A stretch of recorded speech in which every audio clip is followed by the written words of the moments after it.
دوره دوره پشت کوها یه صبوره، پشت دشتا یه تلایی، پشت صحراهای خالی خونه ماست اون بر آب بر اون جای ایتا،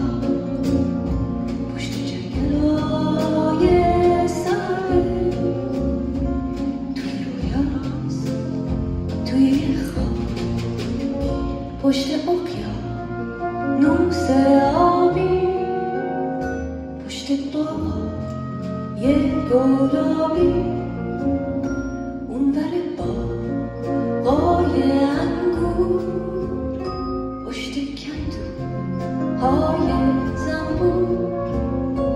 خونه ما،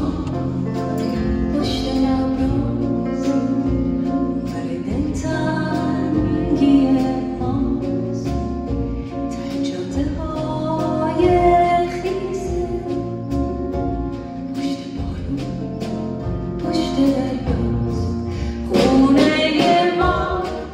قصه داره، آلبالو پسته داره، پشت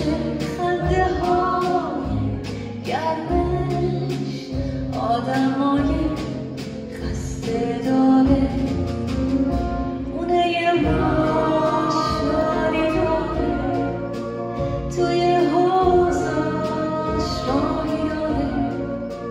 کوچه هاش توپ بازی داره، گربه های نازی داره. خونه ما گرم و صمیمی، رو دیواراش عکسای قدیمی، عکس بازی توی ایوون،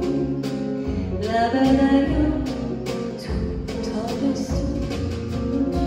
عکس اون روز زیر بار با یه بغض و یه چمدون، رفتم از پیش آدمای نازنین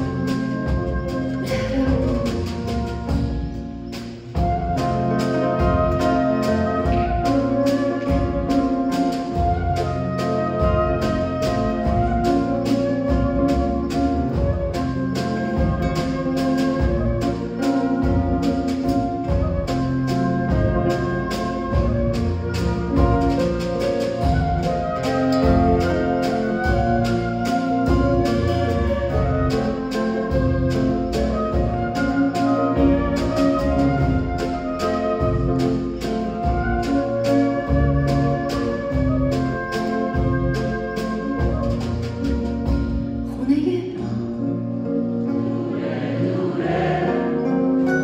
پشت کوها یه صبوره، پشت دشتا یه تلایی، پشت صحراهای خالی خونه ماست اون بر آب،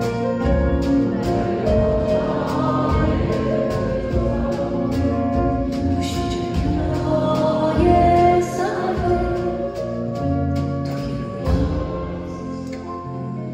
توی یه